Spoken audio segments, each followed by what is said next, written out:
محترم محمد ګل ورو پوښتنه کوي که یو سړی یوه یا دوې پورې شپېستې وکړي ایا په دغه شپېستو کې زکات شته که یا او دومره پوښتنه یې هم کړې ده فکر کوم چې یوه به وي دا هغه دا چې په رومیانو او بینډیو کې زکات شته او که یا بسم الله الرحمن الرحیم حامدن ومصلیا محترمه یو سړي کور جوړ کړي د کور دپاره د سرای دپاره قصد واره د واره دا نه و چې زه دلته باغچه جوړوم کور یې جوړ کړي وروسته په کور کې که رومیان وکرل که بانجان وکرل که شپېشتې وکرل په هغه کې عشر نشته او د دغه سماسه وه د باندې که یو دانه رومۍ سړی وکړي یو دانه چې 10 رومیان یې وکړله یو رومۍ زکات پکښې او د هغه رقم کې شپېشتې یوه پوله نه یو کورت یې وکړی لاسو پکښې د شپېشتې په تارو کې لاسته هر هغه شی چې مځکه راباسي د محمد رسول الله صلی الله علیه وسلم حدیث کې پکې عشر دغه خبره دا استثنا نشته چې دا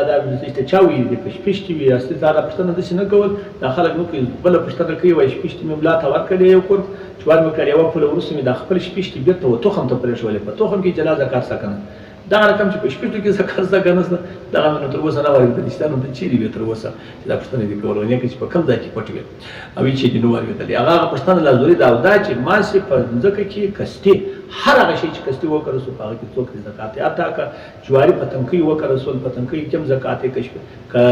غنم دپاره د حاصل وکړل سول هم